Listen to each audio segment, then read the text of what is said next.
We're live. Countdown. Seriously.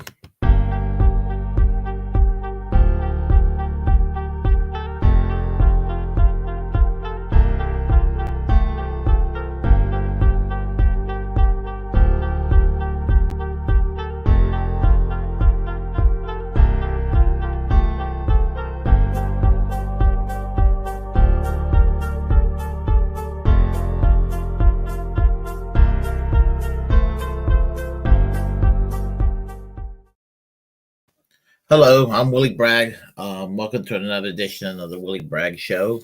And I just starting to think about this Nina Turner loss that took place the other day. The loss, considering that she lost twice, cheated twice rather, considering that Bernie Sanders was cheated twice, and how everything is just totally rigged. Everything is rigged against progressives in every direction. And and what it means to be a progressive and to see the country drift further and further right. From my perspective, at the age of 53, not to be a Debbie Downer and negative, I've just seen the country get further and further right. Of course, I hear Republicans say they think the country gets further and further left. So one of us is telling the truth and the other one's gravely mistaken, or it's all about perception, or maybe something in between. But anyhow, so let's get started here. So Justice Democrats was set up primarily by Cenk Uygur and Kyle Kalinske to create an organization with the express purpose of doing a hostile takeover of the Democratic Party, kind of like a Tea Party of the left. And that was the intention. And honestly, I mean, it was a good idea. I mean, it was worth a shot. They had my support, and and there was potential and there was promise for the time being. And so the work that they did over the years was as I said, I mean, there was groundbreaking that brought up a national conversation, and I guess you could start tracing this back to Occupy and with the Bernie Sanders campaign, and it just kind of went through with a lot of the other activists that have been taking place. And one could say maybe the anti-war movement during going back to the Bush-Cheney years was probably the baby stages of this, because that's when I myself started seeing a growing movement of the left that became more mainstream, as opposed to when the left was kind of fringe in the 1990s. Boy, oh boy, do I remember that myself from my own personal end. So there was a movement to take over the Democratic Party, and it showed some promise, but there was a lot of roadblocks, and roadblocks went in every direction. As I said, the cheating against Bernie Sanders twice, and actually the rigging against other Democratic candidates in 2022, in the year 2020. And we know that the year 2022 is going to be a bloodbath for the Democrats, or seemingly. And the only reason it might not be as bad of a bloodbath for the Democrats is the imminent demise of Roe versus Wade, which probably will motivate Democrats to vote. But then again, the demise of Roe versus Wade might motivate Republicans to also vote. So we don't know what this election is going to bring. But the point is that there's been a lot of, whenever there's an insurgent campaign, and they seen it, and the corporate Democrats and the Democratic establishment seen what they perceive as a few troublemakers, and they quickly nipped it in the bud as quickly as they could. And unfortunately, these insurgent Democrats, once they were elected, buckled under pressure and bend the knee real quick, and they were able to with Nina Turner being an example, able to prevent certain candidates from getting the nomination in the various districts across the country. So, as I said, it's kind of sad what happened, and you know, and the left was pretty unified during the 2016 campaign, and that's where, you know, right now we're kind of in a crossroads and trying to wonder what the hell to do and everything. And so there's been a divide on the left. And so you know, as you know, there, shall I say, there is a divide. And you know, as I said, with the Bernie Sanders campaign and a lot of fractured egos and things like that, there was yeah, I mean, the online left, you know, it always comes back to that, also fractured as well. And you also have, you know, the drama from last summer between TYT and Jimmy Dore, with Kyle Kalinske tossed up in there. And now you're kind of seeing a fracturing of the online left between three camps: the TYT camp, I will say a Kyle Kalinske camp, and a Jimmy Dore camp. And everybody's pretty much accusing everybody else of being right-wing revisionists or sellouts or what have you. No, everybody's on the left. It's just that everybody's got egos and everybody thinks their path is correct. And with regard to the Jimmy Dore path, Jimmy Dore believes in this thing called the People's Party. Now, I'm going to talk about the People's Party. The People's Party was created, I believe, in 2016 after the Bernie Sanders first time running, and it didn't, you know, when he dropped out, I think it was like Nick Barana was the one that came up with the idea of creating a People's Party with the intention, I believe the intention was to have Bernie Sanders running an independent campaign either in 2016 or 2020 for president and running a third party campaign. Sometimes historically, I think that the People's Party was sort of like reinventing the old Progressive Party of former Vice President Henry Wallace, the vice president under Franklin Roosevelt, who they ran the Progressive Party candidacy in 1948 as a left-wing alternative to Harry Truman.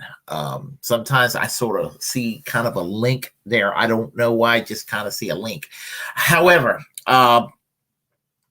whereas the Justice Democrats run across roadblocks as far as corruption and a structure in the Democratic Party whereby progressives, insurgent left-wing forces can't make serious traction, thus can't make serious change and reforms. Now, one would think, let's go and work with a third party, which I'm actually pretty damn sympathetic to. Problem is, the two-party system is here to stay, and you know, you can squeeze an independent here and there through the system, but it's very rare when it happens. I mean, and even with Bernie Sanders, who's an independent from Vermont, I mean, you know, he's pretty much has to work with the Democrats. He caucuses with the Democrats. And if the Green Party ever wins a Senate seat or a congressional seat, likely they'll have to work with the Democrats. Just as if the Libertarians gain traction in the congressional level, then probably they'll be working with the Republicans on a series of issues dealing with the economics. And sometimes they'll be working with the Democrats, depending on the issues too, maybe some social issues.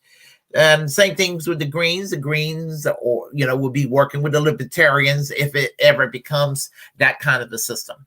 But and same thing with the People's Party. Does the People's Party ever get their shit together? Which I'm going to tell you what I think of the People's Party in a second.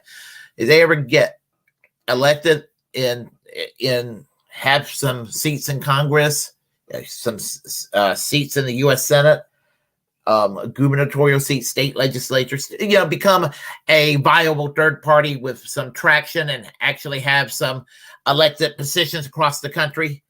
Wherever they're elected, they're going to probably have to acquiesce with the Democrats too. That's just how it is.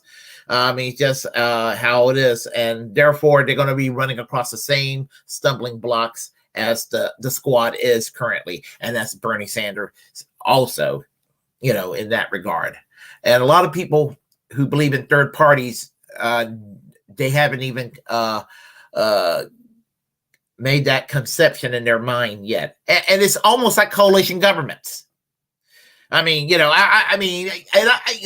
I study the politics, and when I hear things, and Dr. Richard Wolff talks about countries like Portugal, where the center-left Socialist Party and the Communist Party and the Green Party will form coalition governments, and it'll be a left-wing coalition governments, and so it'll be things like that, and or what is called a traffic light coalition government in Germany currently, the Social Democrats, the Greens, and the Free Democrats, and things of that nature, and you hear about this, and sometimes.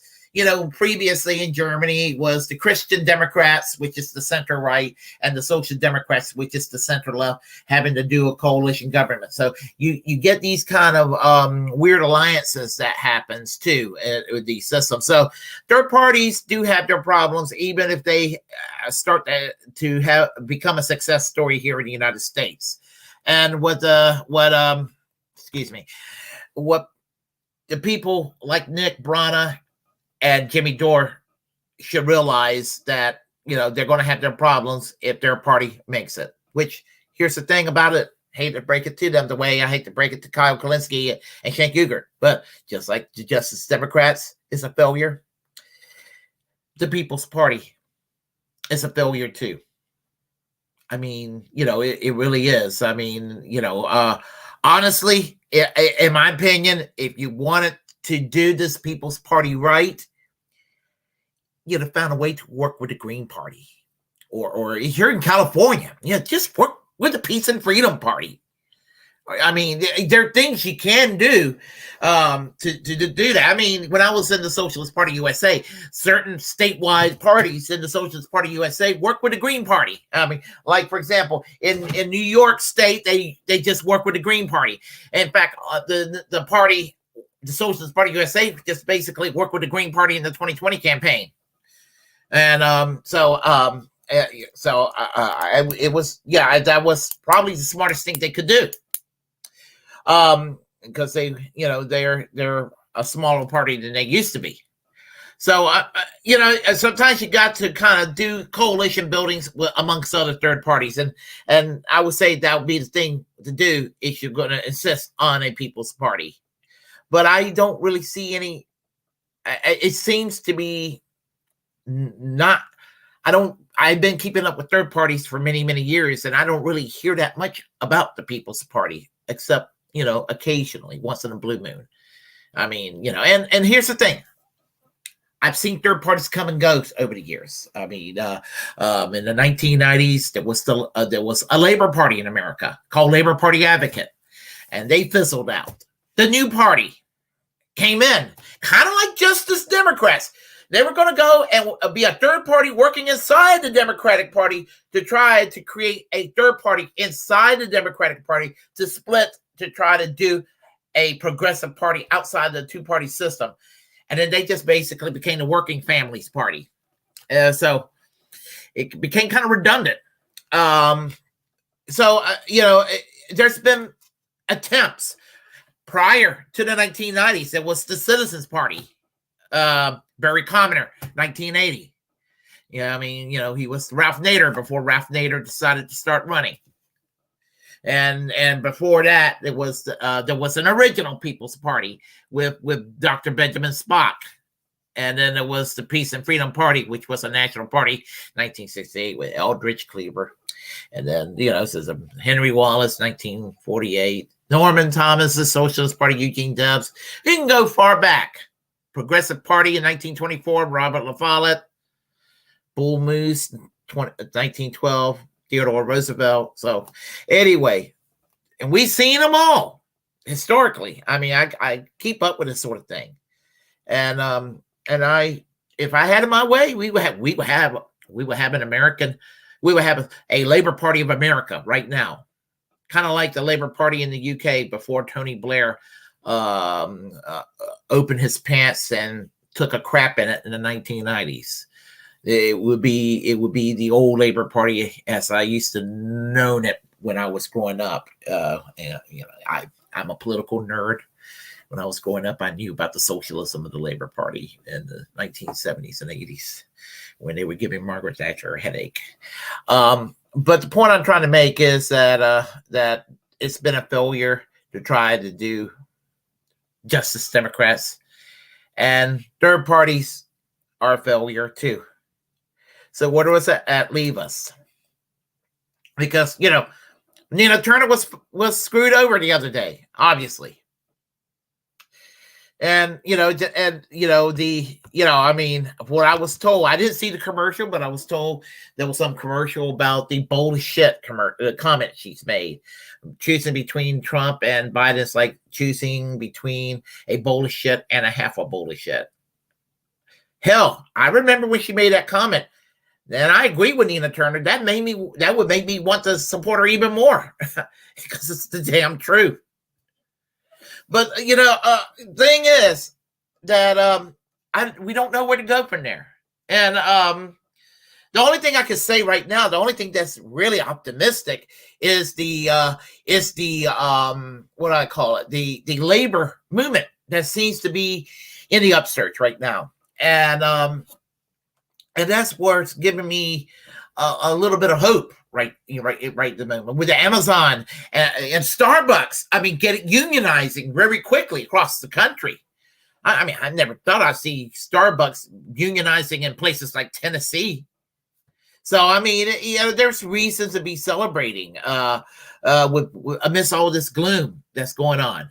I mean, I have to tell myself this because, I mean, I at 53, all I've seen in this country is this country turning further and further right. There are some occasional good news to share. It's very short-lived. And so, when there's good news, I like to share it. Believe me, when I started this channel 2 years ago, I was hoping by this time I could be a left-wing Rush Limbaugh cheering. Instead of cheering a Ronald Reagan or whatever Republican president, I could be cheering a Bernie Sanders presidency and telling everybody how awesome America is now under Bernie Sanders. Obviously, that didn't happen. We had a Republican by the name of Joe Biden in the White House. That triggers the Republicans, by the way, when I tell them that.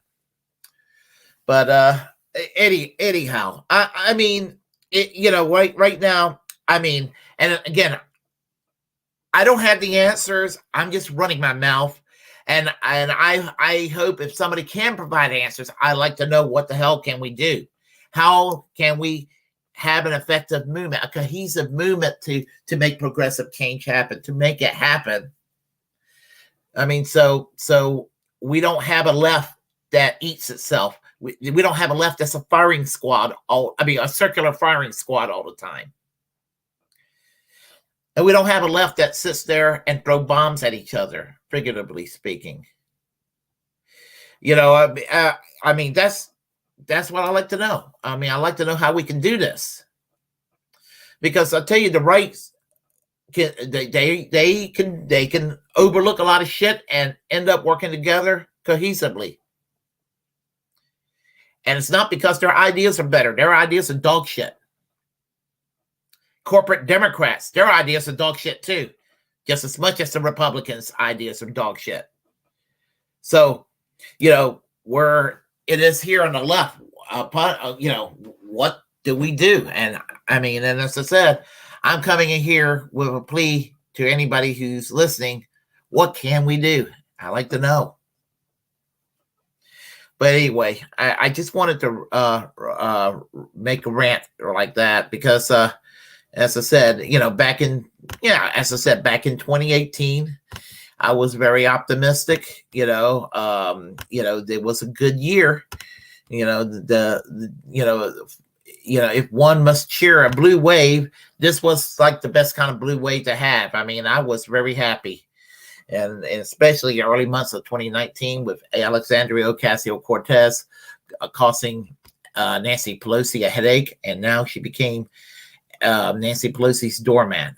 And I've been angry with AOC since force the vote, since her non-decision to do force the vote. I don't care what anybody says. The squad was wrong to not do force the vote.